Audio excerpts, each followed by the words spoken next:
أعوذ بالله من الشيطان الرجيم بسم الله الرحمن الرحيم إن الله وملائكته يصلون على النبي يا أيها الذين آمنوا صلوا عليه وسلموا تسليما اللهم صل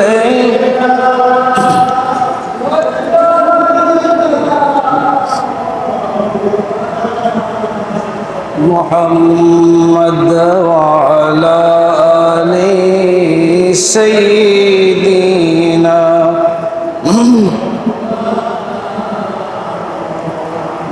محمد اللهم صل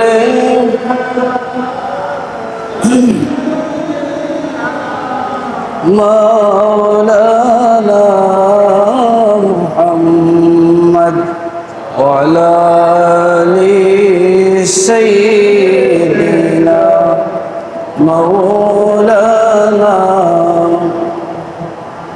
حسن جمال يوسف پر فقط عاشق زلیخا تھی تمہارے روئے رونق پر فدا ساری خدائی اللہم صلی سیدنا مولانا محمد وعلى آل سیدنا مولانا ہے رسول তোমারি জন্য মন কাঁদে আখি কাঁদে ভুবন কাঁদে তোমারি জন্য মন কাঁদে আখি কাঁদে ভুবন কাঁদে শুধু বেদনা হৃদয়ে সে বাসা বাঁধে আল্লাহুম্মা সাল্লি সাইয়্যিদিনা মাওলানা মুহাম্মদ ওয়া আলা আলি সাইয়্যিদিনা মাওলানা ও মদিনার বুলবুলি কেমনে তোমায় রই ভুলি ও মদিনার বুলবুলি কেমনে তোমায় রই ভুলি দিন কাটে আর রাত কাটে মোর দিন কাটে আর রাত কাটে মোর তোর বেদনার ফুল তুলি আল্লাহুম্মা সাল্লি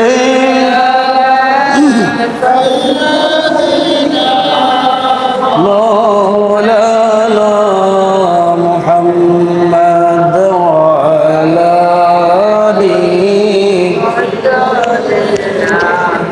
مولانا لا إله إلا الله لا إله الله لا إله الله لا إله الله لا إله বহু দূরে মদিনা আল্লাহ কেমনে যাব জানি না বহু দূরে মদিনা আল্লাহ কেমনে যাব জানি না দয়া করো দয়াল আল্লাহ দয়া করো দয়াল আল্লাহ নসিব করো মদিনা লা ইলাহা ইল্লাল্লাহ লা ইলাহা ইল্লাল্লাহ লা ইলাহা ইল্লাল্লাহ লা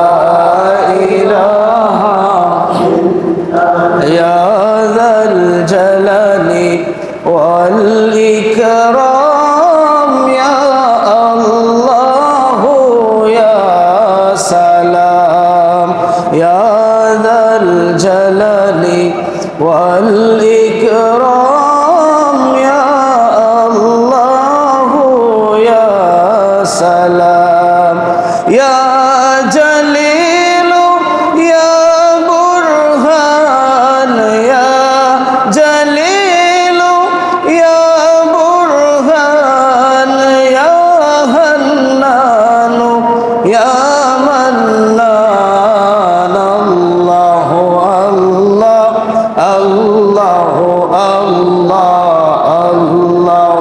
আল্লাহ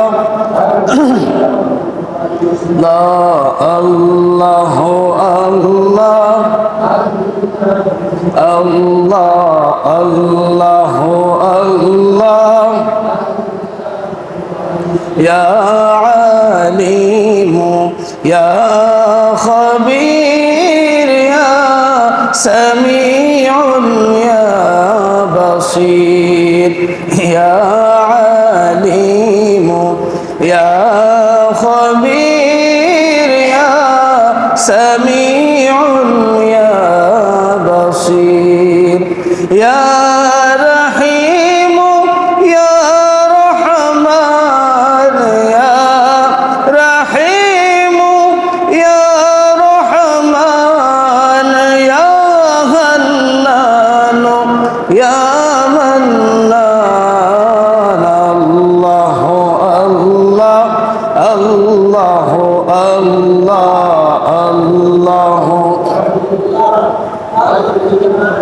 আল্লাহ আল্লাহ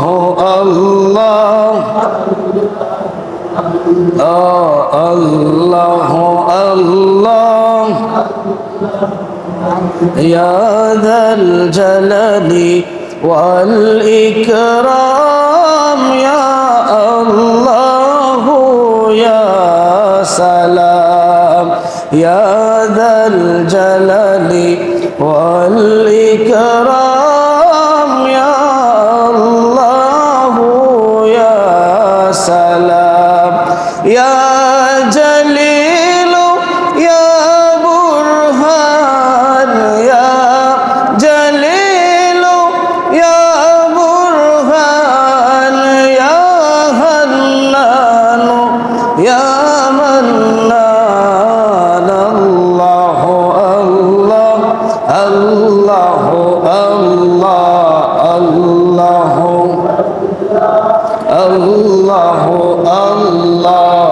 আল্লাহ আল্লাহ আল্লাহ আল্লাহ লা ইলাহা ইল্লাল্লাহ মুহাম্মাদুর রাসূলুল্লাহ সাল্লাল্লাহু আলাইহি ওয়াসাল্লাম বালাগাল উলা বিকামালিহি কাশাফাদ দুজা বিজামালিহি হাসুনাত জামিউ ফিসালিহি सल्लु अलैहि। मुझे कुछ मिले या ना मिले, मुहम्मद मिले, यानी वो शाई जिससे अल्लाह मिले। बलगल आला बिकमालिही, कशफद दुजा बिजमालिही, हसनत जमीउ खिसालिही, सल्लु अलैहि। सुब्हानक ला इल्म लना इल्ला मा अल्लमतना, इन्नका अंतल अलीमुल हकीम।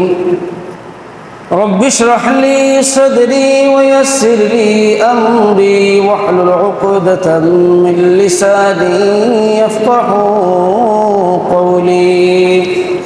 वमा तौफ़ीक़ी इल्ला बिल्लाह अलैहि तवक्कलतु व इलैहि उनीब। सदक़ल्लाहुल अज़ीम व सदक़ रसूलुन नबिय्युल करीम व नहनु अला ज़ालिका मिनश शाहिदीन वश-शाकिरीन वल्हम्दुलिल्लाहि रब्बिल आलमीन। मुअद्दद हाज़िरीन किराम, सामिईन आज़ाम, सर्वस्तरेर एलाकाबासी, दिनदार ईमानदार मुसल्लियान किराम, আল্লাহ জাল্লা শানুহু তাবারাকা ওয়া তাআলার দরবারে আলিশানে নত শিরে অবনত চিত্তে লাখো কোটি শুকর ও সুজুদ। বাংলাদেশের এই ক্রান্তিকালে বিশেষ করে বাংলাদেশের বেশ কয়েকটা জেলায় এই মুহূর্তে বন্যা কবলিত অবস্থায় আছে। আবহাওয়ার প্রতিকূল অবস্থা, এর মধ্যেও আপনাদেরকে আমাকে ভালো রেখে তার গোলামের জন্য তার গরসানে কাবায় আসার এবং বসার তৌফিক দান করেছেন। উচ্চ আওয়াজে কালিমাতুশ শুকুর পাঠ করি আলহামদুলিল্লাহ। লাখো কোটি সালাত ও সালাম আল্লাহর সৃষ্টির প্রধান আকর্ষণ, আফতাবে নবুয়ত, শাহানশাহ রিসালাত, শামসুদ দুহা, বদরুদ দুজা, সৈয়দুস সাকালাইন, নবিয়ুল আম্বিয়া ওয়াল মুরসালিন ওয়া খাতামান নবিয়্যিন সাইয়্যিদুনা ওয়া মাওলানা মুহাম্মদ সাল্লাল্লাহু আলাইহি ওয়াসাল্লামের প্রতি। হাজিরিন, আজকে আমরা ধারাবাহিক কোরআনে কারীমের দর্শের কোরআনুল কারীমের সূরাতুল বাকারা থেকে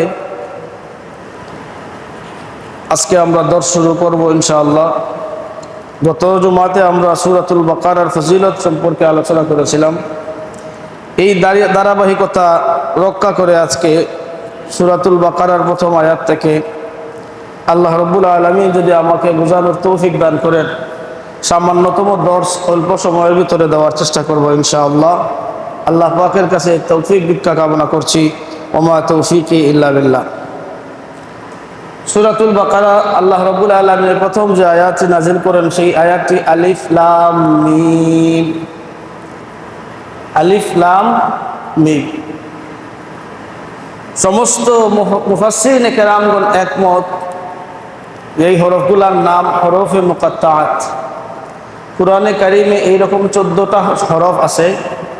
আলিফ লাম মিম, তাহা, তাসিন মিম, ইয়াসিন, হামিম, আইন সিন কাফ, এইভাবে 14টা হরফ আছে কুরআনুল কারীমে, যেগুলোকে বলা হয়েছে হরফে মুকাত্তাআত।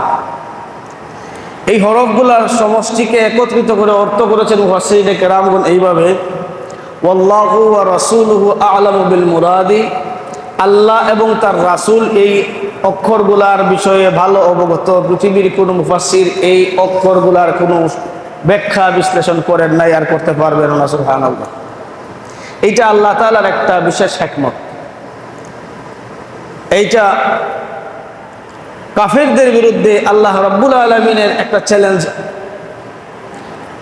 আবার এই আলিফ লাম মিমের ব্যাখ্যায় রইসুল মুফাসসিরিন আব্দুল্লাহ ইবনে আব্বাস রাদিয়াল্লাহু তাআলা আনহুমা বলেন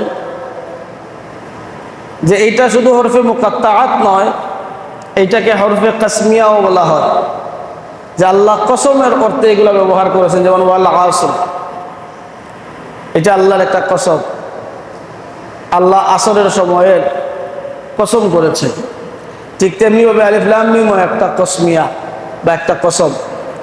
আবার তিনি একটা ব্যাখ্যা করেছেন, আলিফ দ্বারা মুরাদ আল্লাহ, লাম দ্বারা জিবরিল, মিম দ্বারা মুহাম্মদ, অর্থাৎ আল্লাহ রাব্বুল আলামিন জিব্রাইলকে মধ্যম বানিয়ে মেসেঞ্জার করে তার হাবিবের কাছে যে কিতাবখানা নাজিল করেছেন কুরআনুল কারীম, সমস্ত কিতাব যার মাধ্যমে আসছে তাকে মাঝখানে রেখে আল্লাহ এবং মুহাম্মদ উপরে আর নিচে রেখে আল্লাহ রাব্বুল আলামিন এটা বুঝাইলেন যে আমি নাজিল করলাম, জিব্রাইল এটা আপনার কাছে পৌঁছাইয়া দিলেন। সুবহানাল্লাহি ওয়া বিহামদিহি সুবহানাল্লাহিল আযীম। এইটা হচ্ছে এক ধরনের ব্যাখ্যা।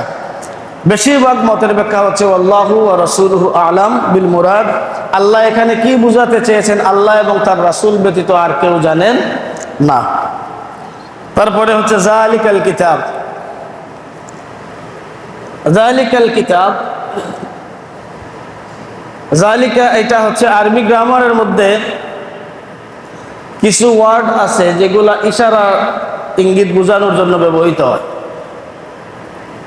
যালিকা, হাজা, এইগুলা ইসমে ইশারার অন্তর্ভুক্ত, যার আরবি গ্রামারের মধ্যে আছে। যেমন আমি বুঝাইতে চাইলাম হাজাল কিতাব, এটা একটি কিতাব। এই কিতাবের আগে হাজা শব্দটাই এটা বোঝানোর জন্য যে ইঙ্গিত করা হয়, ইঙ্গিত সূচক যে শব্দের নাম হচ্ছে ইসমে ইশারা। আল্লাহ কোরআনের শুরুতে বললেন যালিকাল কিতাবু লা রাইবা ফীহ, এটা এমন এক কিতাব যার মধ্যে বিন্দু পরিমাণ সন্দেহ সংশয়ের অবকাশ নাই। সুবহানাল্লাহ। এখন প্রশ্ন হচ্ছে, গ্রামার অনুযায়ী যদি হয় যালিকা শব্দটা ইসমে ইশারার দূরবর্তী কোনো কিছু বোঝানোর জন্য ইঙ্গিত করা হয়, যালিকা শব্দটা দূরবর্তী কোনো কিছুরে বোঝানোর জন্য ইঙ্গিত করা হয়, নিকটবর্তী হইলে বলা হয় হাজা, এটা হাজাল মাইক, এই মাইক। আর যদি দূরের কোনো মাইক বুঝাইতে হয় তাহলে যালিকাল মাইক, ওই মাইক। আল্লাহ কুরআনুল কারীমে যেহেতু হাবেশায়দের সিনায় সমস্ত 30 পারা কোরআন দিয়েছে, অধিকাংশ মুসলমানের সিনায় সিনায় কোরআন শরীফের অসংখ্য আয়াত মুবারক দিয়েছেন, মুসলমানদের সিনায় সিনায় আল্লাহর কালাম গেঁথে রেখেছেন। তারপরেও আমাদের কাছে হার্ড কপি ছাপানো কুরআনুল কারীম আছে। এটা থাকা সত্ত্বেও আল্লাহ দূরবর্তী যালিকা ইসমে ইশারা কেন ব্যবহার করলেন? মুফাসসিরিন কেরামগণ জবাব দিচ্ছেন, আব্দুল্লাহ ইবনে আব্বাস রাদিয়াল্লাহু তাআলা আনহু বলতেছেন, এই যালিকা সময় এবং স্থানের দূরত্ব বোঝানোর জন্য আল্লাহ ব্যবহার করেছেন। কেমন? এই কিতাব নাজিল হয়েছিল আজ থেকে 1400 বছর আগে। এখানে আল্লাহ নাজিল কইরাও শেষ করেন নাই।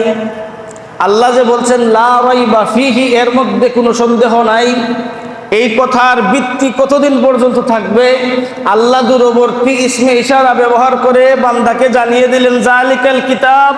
এই কিতাব নাজিল হওয়া থেকে নিয়ে শুরু করে কিয়ামত পর্যন্ত সমস্ত দুনিয়ার মানুষ যদি এই কিতাবের বিরুদ্ধে যায়, সমস্ত কবিগণ গবেষকগণ যদি এই কিতাবের বিরুদ্ধে যায় আর এই কিতাবকে অস্বীকার করতে চায়, ভুল ধরতে চায়, আমি আল্লাহ এই দূরবর্তী ইসমে ইশারা দ্বারা আমার বান্দাদেরকে জানিয়ে দিচ্ছি যালিকাল কিতাবু লা রাইবা ফীহি। কিয়ামত পর্যন্ত চেষ্টা করলেও এই কিতাবের উপর সন্দেহ তৈরি করা সম্ভব নয়। বলেন সুবহানাল্লাহ। এই দূরবর্তী সময়ের জন্য আল্লাহ রাব্বুল আলামিন যালিকা ব্যবহার করেছেন। সময় যেহেতু সংক্ষিপ্ত, এদিকে লম্বা করা যাবে না। অনেক মুফাসসিরগণ আবার বলেছেন যে কিছু কিছু ক্ষেত্রে যালিকা এইটা নিকটবর্তী বোঝানোর জন্য ব্যবহার হয়।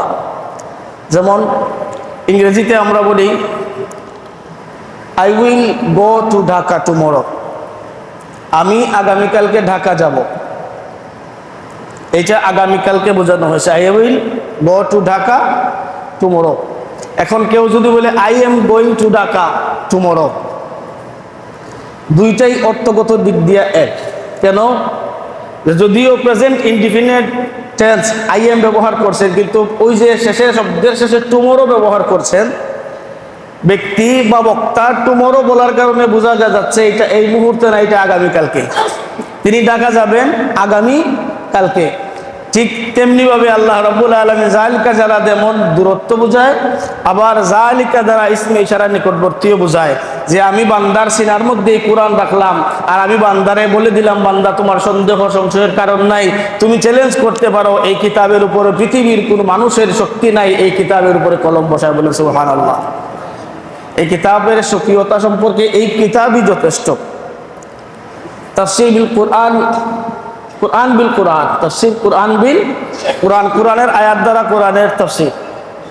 এই কোরআনের স্বকীয়তার ব্যাপারে আল্লাহ রাব্বুল আলামিন সূরাতুল বাকারার 22 অথবা 23 নম্বর আয়াতের মধ্যে আল্লাহ রাব্বুল আলামিন ইরশাদ করছেন,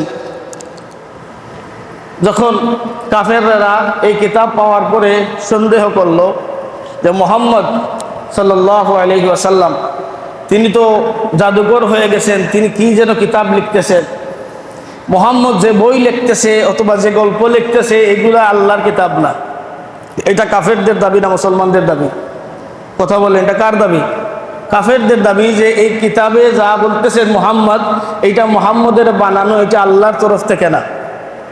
আজ থেকে 5-6 বছর আগে আমাদের সিলেটের শাহজালাল বিজ্ঞান ও প্রযুক্তি বিশ্ববিদ্যালয়ের একজন স্যার তিনিও বলেছিলেন মুহাম্মদ কত বুদ্ধিমান লোক, যে কি ভাষায় একটা কিতাব লেখা গেছে দুনিয়ার কোনো মানুষ ওটাই কলম ধরতে পারে না, বলে নাউজুবিল্লাহ।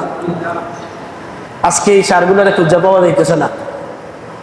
পৃথিবীতে আল্লাহর কালামের বিরুদ্ধাচরণ যেই করবে, যখন করবে, খোদার কসম এই কালামুল্লাহর লানত তার উপর পড়বে। আর এই লানতের কারণে কোরআন যেমন ছিল 1400 বছর যাবত তেমনই আছে, কিয়ামত পর্যন্ত ঠিক তেমনই থাকবে। কিন্তু যে বা যারা কোরআনের বিরুদ্ধে গেছে তাদের কোনো অস্তিত্ব এই পৃথিবীতে আল্লাহ রাখেন নাই, বলে নাউজুবিল্লাহ।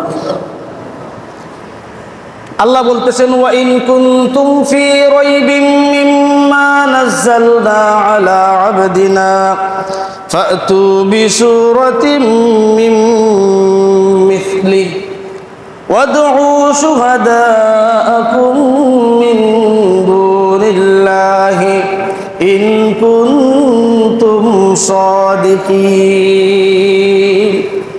এই কোরআনের স্বকীয়তার উপরে রব্বুল আলামিন 1400 বছর আগে পৃথিবীর সমস্ত মানুষদেরকে চ্যালেঞ্জ করলেন, তোমরা যারা বলো এই কিতাব আমার মুহাম্মদের বানানো, তোমরা যারা বলো মুহাম্মদ জাদু করে এই কিতাব নিয়ে আসছেন, এটা আমার কিতাব নয়। ওয়া ইন কুনতুম ফি রাইবিম মিম্মা নাযালনা, আমি যা নাজিল করেছি আমার বান্দার উপরে, আমার বন্ধুর উপরে, তোমরা এর উপর যে সন্দেহ পোষণ করো, ফাতু বিসূরাতিন মিন মিথলিক, তোমাদেরকে আমি আমার বন্ধুর তরফ থেকে চ্যালেঞ্জ জানিয়ে দিলাম, 30 পারা কোরআন লাগবে না, একটা সূরা ওই কোরআনের সূরার মতো তোমরা বানিয়ে আনো। এই চ্যালেঞ্জ আল্লাহ করছেন কাফেরদেরকে, যে গোটা কোরআন শরীফ লাগবে না, একটা সূরার মতো সূরা তোমরা তৈরি করো। কিভাবে তৈরি করবে আল্লাহ রাস্তা বাতিয়ে দিচ্ছেন। আল্লাহ রাব্বুল আলামিন বলতেছেন, ওয়াদউ শুহাদাআকুম মিন দুনিল্লাহ, তোমরা এই কিতাব বা এই সূরা রচনা করতে তোমরা আহ্বান করো, তোমাদের যত বন্ধু বান্ধব আছে সবাইকে একত্রিত করো, মিন দুনিল্লাহ, কেবলমাত্র আল্লাহ ব্যতীত যত বন্ধু বান্ধব তোমাদের আছে, যত ওলি তোমাদের আছে, সবাইকে একত্রিত করো আর এই কোরআনের একটা সূরার মতো সূরা তৈরি করো, ইন কুনতুম সাদিকিন, যদি তোমরা সত্যবাদী হও। সুবহানাল্লাহি ওয়া বিহামদিহি সুবহানাল্লাহিল আযীম। কাফেররা তখনও এই চ্যালেঞ্জ গ্রহণ করতে পারে নাই, আল্লাহ আরো সহজ করে দিয়েছেন। আল্লাহ রাব্বুল আলামিন কাফেরদেরকে আরো সহজ করে চ্যালেঞ্জ দিলেন। আল্লাহ পাক রব্বুল আলামিন ইরশাদ করেন, কুল ইন ইজতামাআতিল ইনসু ওয়াল জিন্নু আলা আন ইয়াতু বিমিসলি হাযাল কুরআন লা ইয়াতুনা বিমিসলিহি ওয়ালাউ কানা বা'দুহুম লিবা'দিন যাহিরা। আল্লাহ বলেন, নবী যারা আজকে বলতেছে এই কোরআন আপনার বানানো, আমার পক্ষ থেকে আসে নাই, আপনি তাদের কাছে চ্যালেঞ্জ করুন যে জিন আর ইনসানের মধ্যে তোমাদের যত বন্ধু বান্ধব আছে অথবা তোমাদের যত সাহায্যকারী আছে, পৃথিবীর সমস্ত কাফের কুফাররা একত্রিত হও আর জিনদেরকেও তোমাদের সাথে বন্ধু হিসাবে ডাক দেও, ডাক দেওয়ার পরেও কোরআন, এই কোরআনের মতো একটা কোরআন তোমরা সবাই মিলে একত্রিত হইয়া দেখো পারো কিনা। ওয়ালাউ কানা বা'দুকুম লিবা'দিন যাহিরা, আমি তোমাদেরকে অনুমতি দিলাম তবে একে অপরকে প্রকাশ্যভাবে সহযোগিতা করেও এই কোরআনের মতো একটা কোরআন বানিয়ে আনতে পারো কিনা। আমি মুহাম্মদ সাল্লাল্লাহু আলাইহি ওয়াসাল্লামের জবান দ্বারা তোমাদের সাথে চ্যালেঞ্জ করছি। কেউ তখনও পারে নাই, এখনো পারে নাই, কিয়ামত পর্যন্ত আর সম্ভব না। এখন আল্লাহ বলতেছেন ফাইল্লাম তাফআলু, যদি তোমরা এটা না করো, ওয়ালান তাফআলু, আর আমি আল্লাহ বলতেছি এটা তোমরা পারবেও না। কোরআনের মতো কোরআন তোমরা বানাতে পারবে না যদি তোমরা এই চেষ্টা না করো, কোরআনের মতো কোরআন বানাইতে না পারো। ওয়ালান তাফআলু, আর আমি বলছি তোমরা পারবেও না। ফাত্তাকুন নার আল্লাতী ওয়াকুদুহা আন-নাস ওয়াল হিজারা, তাইলে তোমরা ভয় করো সেই আগুনকে, সেই জাহান্নামের আগুনকে, যে জাহান্নামের আগুনের খাদ্য হবে তোমাদের মতো মানুষ এবং পাথর। আল্লাহর হাবিব বলেন পৃথিবীতে পাথরও আল্লাহর জাহান্নামের ভয়ে কাঁদে, কিন্তু এমনও কিছু হৃদয়, কঠিন হৃদয়ের মানুষ আছে যারা আল্লাহর ভয়ে কাঁদতে পারে না, যারা আল্লাহর কাছে হাত তুললে চোখ দ্বারা পানি আসে না। কিন্তু পাথর, আমরা মাধবকুণ্ডের ঝর্ণা দ্বারা দেখতে যাই, মাধবকুণ্ড জলপ্রপাত দেখতে যাই, আমরা ঝর্ণা দ্বারা দেখি, আনন্দ উপভোগ করি, উল্লাস করি, কিন্তু আমরা কখনো চিন্তা করি না এই ঝর্ণার মধ্যে পাথরের মধ্যখান থেকে পানি কোত্থেকে আসে। আল্লাহর হাবিব বলতেছেন তোমরা ঝর্ণা দ্বারা দেখতে যাও, আসলে এইটা ঝর্ণা দ্বারা নয়, এটা হচ্ছে পাথরের কান্না।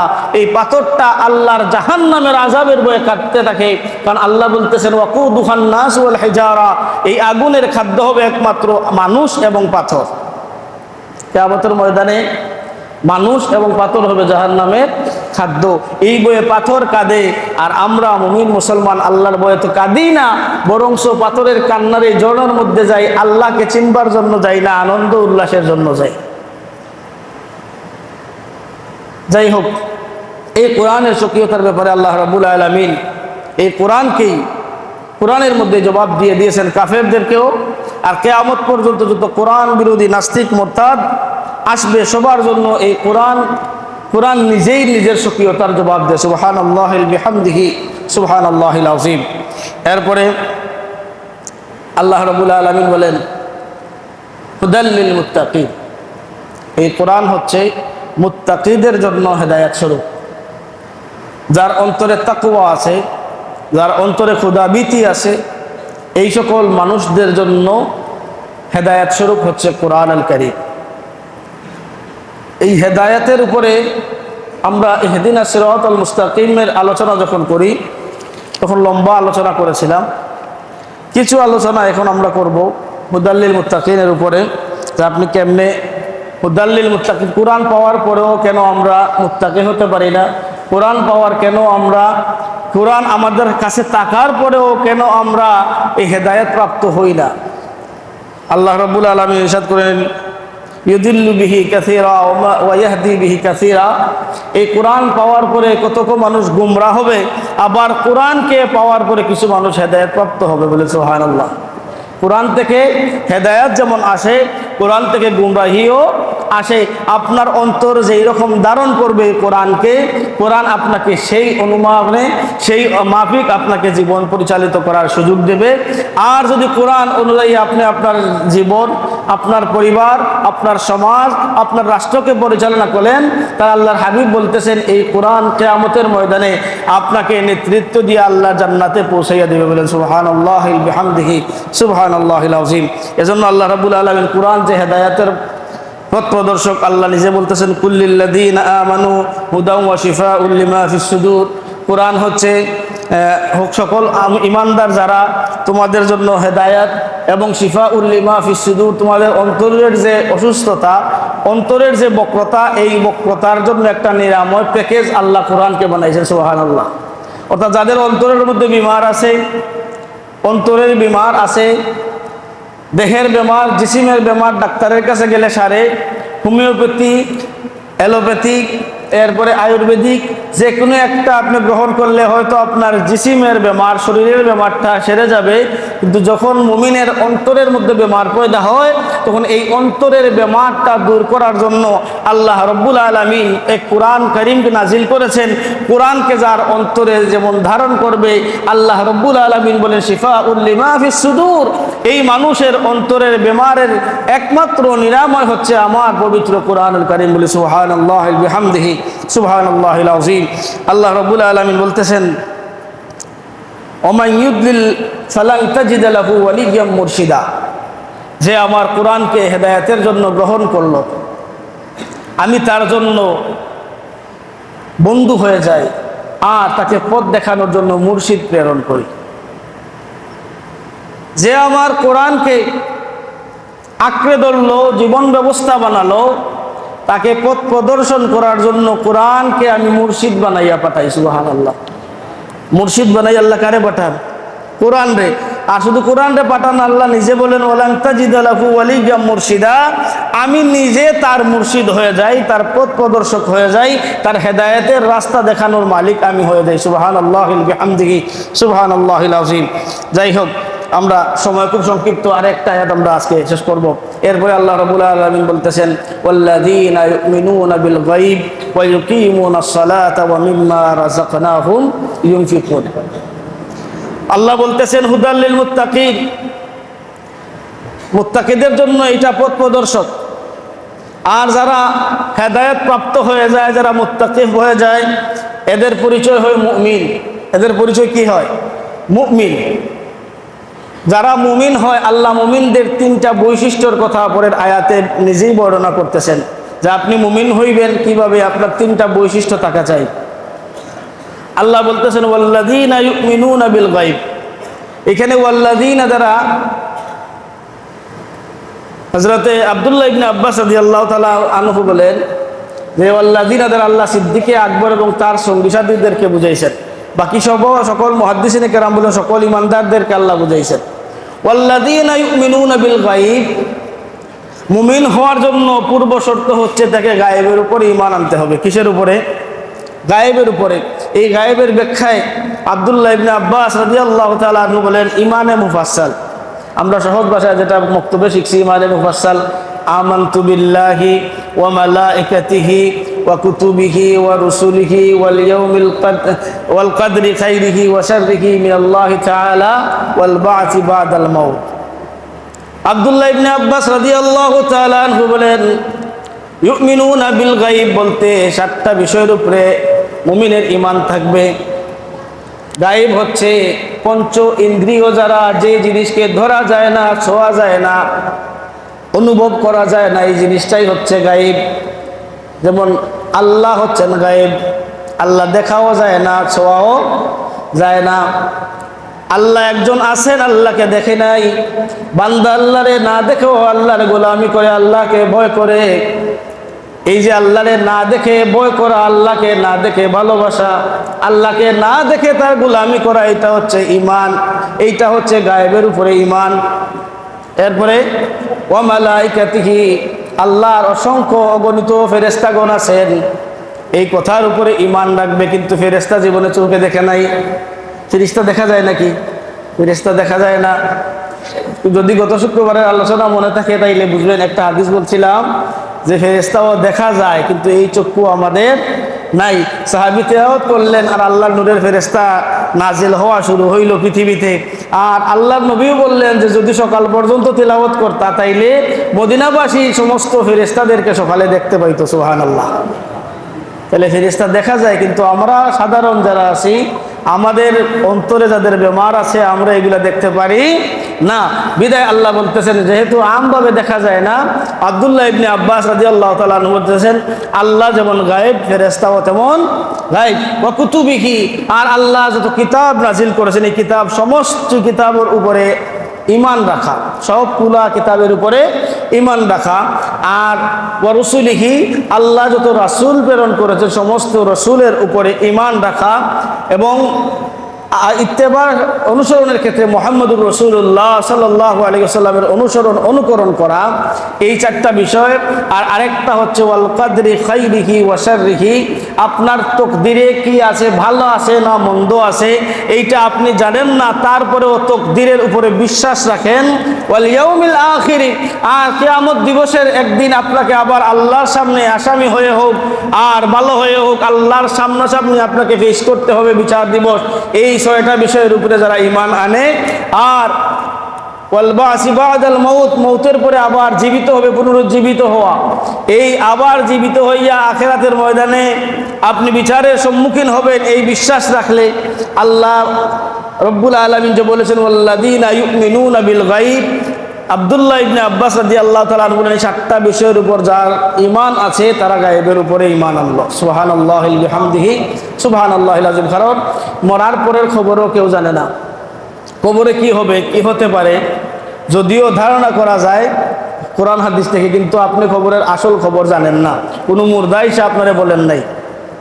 কিয়ামতের দিন কি রকম ভয়াবহতা হতে পারে এই বিষয় যদিও আমরা ওয়াজ থেকে শুনি, কিতাব থেকে শুনি, কিন্তু এই বিষয় আমরা কখনো দেখি নাই। আর আপনার তাকদীরে কি হইবে, আগামীকাল কি হতে পারে এই বিষয়ে আপনার কোনো জ্ঞান নাই, এটা জানেন কে? আল্লাহ। এই বিষয়গুলোর উপরে ঈমান রাখার নাম হচ্ছে ইউমিনুনা বিল গায়ব। এটা হচ্ছে মুমিনের প্রথম বৈশিষ্ট্য, যে গায়েবের উপরে ঈমান আনবে। এরপরে ওয়া ইউকিমুনাস সালাহ, আর মুমিন যে হবে সে নামাজি হবে। কি হবে? মুমিন যিনি হবেন তিনি কি হবেন? নামাজি হবেন। মুমিনের 2 নম্বর বৈশিষ্ট্য, মুমিন নামাজ কায়েম করবে। আল্লাহ বলতেছেন ইউকিমুনাস সালাহ, আল্লাহ বলেন নাই ইয়াকরাউনাস সালাহ, নামাজ পড়ো, এটা বলেন নাই। আল্লাহ বলতেছেন ইউকিমুনাস সালাহ, তোমরা নামাজ কায়েম করো। এই নামাজ কায়েমের ব্যাপারে 4 মাযহাব একমত। ইউকিমুনাস সালাহ এই কথার উপরে 4 মাযহাবের ইমামগণ একমত, যেখানে কায়েম করা দ্বারা আল্লাহ রাব্বুল আলামিন জামাতে নামাজ পড়াকে বুঝিয়েছেন। সুবহানাল্লাহি বিহামদিহি সুবহানাল্লাহিল আযীম। অর্থাৎ জামাতে নামাজ পড়াকে আল্লাহ রাব্বুল আলামিন ইউকিমুনাস সালাহ বলেছেন। এখানে 4 মাযহাবের ইমাম একমত যে যদি জামাতে কেউ নামাজ পড়ে তাহলে সেই ইউকিমুনাস সালাতের অন্তর্ভুক্ত হয়ে গেল। এখন আপনি আসেন মাঠে কাজ করতেছেন, 2 জন 3 জন বসে, আজান হয়ে গেছে, আপনি কাজ বন্ধ করে মাঠেই নামাজ পড়ে নেন।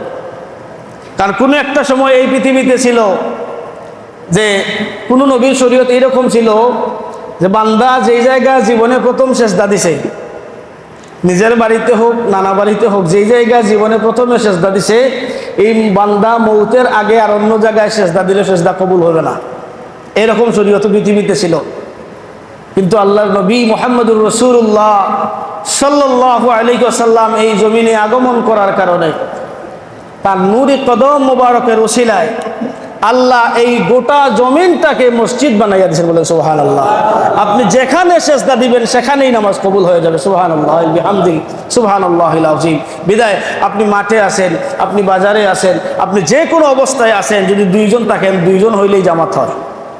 2 জন হইলে কি হয়? জামাত আদায় হয়ে যায়। বিদায় ইউকিমুনাস সালাহ, মুমিন যদি হয় সে কখনো জামাত তরক করবে না। মুমিন হইলে তার পরিচয় সে জামাত সহ নামাজ আদায় করবে। এখানে আরেকটা বিষয় যে হুজুর মহিলাদের জন্য কি এই আইন নাই? হ্যাঁ, যদি বিশেষ কোনো পর্দার ব্যবস্থা থাকে মহিলারাও জামাতে অংশগ্রহণ করা যায়। তবে আল্লাহর হাবিব বলেছেন যে মহিলারা ঘরে যদি একাকী নামাজ করে পর্দার সহিত চলাফেরা করে, এই মহিলা ঘরে বসে একা নামাজ পড়লেও মসজিদে পুরুষরা এসে আল্লাহর গোলামি করলে যতটুকু সওয়াব পাওয়া যায়, একজন মহিলা তার পর্দার দিকে খেয়াল করে ঘরে একাকী নামাজ পড়লে এর চেয়েও বেশি সওয়াব পাওয়া যায়। বলেন সুবহানাল্লাহ। তবে যদি কোনো জায়গায় ব্যবস্থা থাকে সেখানে মহিলারা আসলে কোনো অসুবিধা নাই, তবে পর্দা থাকতে হবে, পর্দা খুব গুরুত্ব থাকতে হবে। কিন্তু আমাদের সমাজে ফিতনার সমাজ, দেখা যাবে মহিলা আসতেছে না, আমাদের রাস্তায় এক গন্ডগোল বাজ্যা গেছে, মসজিদে উঠানে এসে এক গন্ডগোল বাজ্যা গেছে। এজন্য ফুকাহে কেরামগণ দিন ইসলামের বৃহত্তর স্বার্থে বলেছেন মহিলাগণ নামাজে না আসার জন্য। কেন? যে ফিতনার জামানা, ফিতনা লাগিয়ে যেতে পারে। বিদায় মহিলারা ঘরেই পড়া উত্তম, যেহেতু নবী বলেছেন ঘরে পড়লেও পর্দার দিকে খেয়াল করে যদি মহিলা ঘরে নামাজ পড়ে জামাতের সমান সওয়াব পাবে বা এর চাইতে বেশি সওয়াব। বিদায় মহিলাদেরকে মসজিদে আসার প্রয়োজন নাই। ইউকিমুনাস সালাহ আরেক ব্যাখ্যা এনেছেন যে পরিশুদ্ধ নামাজ পড়া, পরিশুদ্ধ অজু করা। আমাদের অনেক মানুষ আছে, এইখানেই আছেন অনেক, অজুর ফরজ কয়টা জিজ্ঞাসা করলে অনেকেই পারবেন না। আছেন না এরকম? এক গোসলের ফরজ কয়টা? আমরা হুজুর বললেন যে একবার জিজ্ঞাসি এক মাহফিলে গোসলের ফরজ কয়টা, একজন দাঁড়িয়ে একটা হুজুর গোসলে আবার ফরজ আছে নাকি? গোসল তো গোসলই। হুজুরের না, গোসলের ফরজ তো 3টা। ও তাইলে জানি। কি জানেন? যে হুজুর এটা আমি জানি। কি জানেন বলেন? ওই তো গামছা, সাবান আর সরিষার তেল, এইটাই তো গোসলের ফরজ। এটা বর্তমান মুসলমানদের কোয়ালিটি। আর আসলে অজুর ফরজ, গোসলের ফরজ এগুলো জানা আপনার জন্য ফরজ। আপনার যদি গোসল পরিষ্কার না হয়, গোসলের ক্ষেত্রে আপনি যদি পবিত্রতা অর্জন না করেন, যত নামাজ পড়েন, যত সেজদা দেন, আপনার একটা সেজদাও কবুল হবে না। আপনার অজু যদি ঠিক মতো না হয়, আপনার অজু যদি ভুল থাকে, আর এটা আপনি ইচ্ছা করে শুধরান না, আর বিনা অজুই আপনি ইচ্ছা করে সেজদা দেন, তাইলে এটা কুফরি।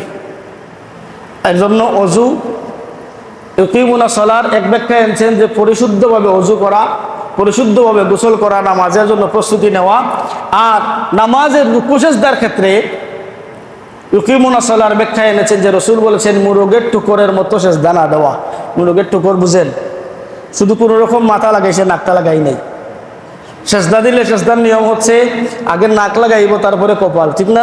অনেক আছে শুধু কপালটা ঠেকায়, নাকটা ঠেকায় না। কপাল ঠেকায় শুধু বসা দেয় কালো দাগ হওয়ার জন্য, আছে না? কিন্তু এর সেজদা হবে না। আর পরে কি সুবহান রাব্বিল আলা, সুবহান রাব্বিল আলা, সুবহান রাব্বিল আলা, কোনো রকম 3বার পড়তে পারলে হয়েছে। আসলে এইখানে যে তাড়াহুড়া করে, আল্লাহর নবী বলতেছেন এইভাবে নামাজ না পড়ার জন্য। রসুল বলতেছেন সবচাইতে নিকৃষ্টতম চোর হচ্ছে সেই ব্যক্তি যে নামাজ চুরি করে।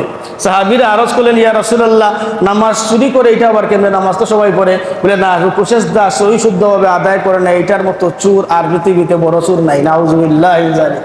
বিদায় রুকুতে গেলে সুবহানা রাব্বিয়াল আযীম, সেজদায় গেলে সুবহানা রাব্বিয়াল আ'লা।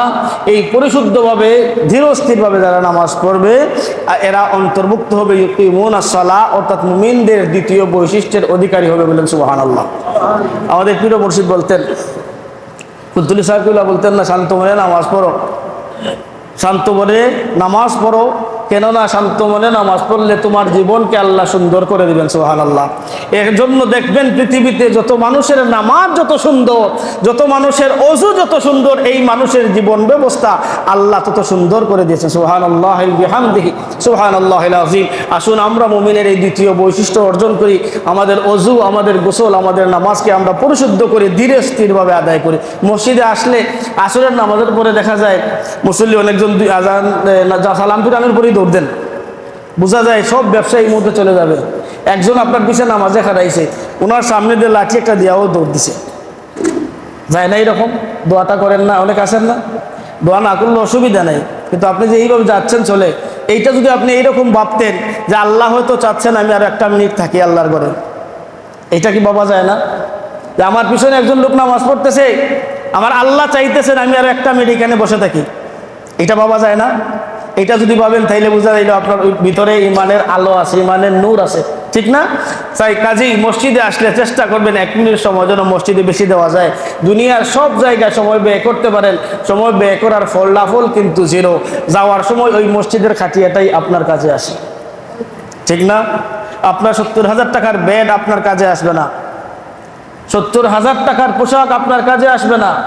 যাওয়ার সময় ওই মসজিদের ভাঙ্গা খাটটাই আপনার ব্যবহার করতে হয়, মসজিদের খাটিয়াটাই আপনাকে ব্যবহার করতে হয়। সুতরাং এই মসজিদের সাথে মুমিনের সম্পর্ক তৈরি ছাড়া মুমিনের বাঁচার কোনো উপায় নাই। আসুন আমরা মসজিদের সাথে সম্পর্ক স্থাপন করি, এটা মুমিনের 2 নম্বর বৈশিষ্ট্য। 3 নম্বর বৈশিষ্ট্য, আর বান্দা যখন খরচ করে ব্যয় করে তা আল্লাহ যা দেন তা থেকেই ব্যয় করে। সুবহানাল্লাহ। আল্লাহ তাআলা যা দেন তা থেকে ব্যয় করে। এখানে মুফাসসিরিন কেরামরা এনেছেন এইভাবে যে অনেক দানশীল দান করার পরে মনে করতে পারে যে আমি আমার ধন থেকে দান করতেছি, এইটা যেন কোনো বান্দার অন্তরে না আসে। সেজন্য এইটাই ভাবে যে আল্লাহ আমারে দিছেন এইগুলো মানুষের কল্যাণে ব্যয় করার জন্য, আল্লাহ আমার এইগুলো দিছেন এইগুলো ভালো কাজে ব্যয় করার জন্য, এই মানসিকতা যেন তার ভিতরে আসে। এর জন্য আল্লাহ বলতেছেন মুমিনের 3 নম্বর বৈশিষ্ট্য, মুমিন যা রিজিক পায় আমার তরফ থেকে তা থেকে মানুষের জন্য কল্যাণে ব্যয় করে, তা থেকেই মানুষের কল্যাণে ব্যয় করে। এখন আপনি গরিব মানুষ, দিনমজুর মানুষ, আপনি নুন আনতে পান্তা ফুরায়, আপনি দান করার ক্ষমতা আপনার নাই। আল্লাহর হাবিব বলতেছেন যদি আপনি আপনার পরিবারের জন্য খোলা মনে খরচ করেন, আপনার বিবির জন্য, আপনার বাচ্চার জন্য, আপনার মা বাবার জন্য যদি আপনার তৌফিক অনুযায়ী খোলা মনে মনটাকে উদার করে দিয়া খরচ করেন আর এই কথা বলেন ওমিম্মা রাযাকনাহুম ইউনফিকুন, আমাকে আল্লাহ দেন আর আমি এর থেকে আমার পরিবারের জন্য ব্যয় করি।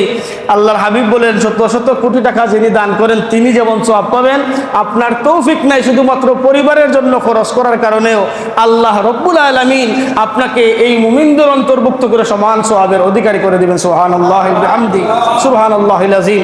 আসুন আমরা মুমিনদের এই বৈশিষ্ট্য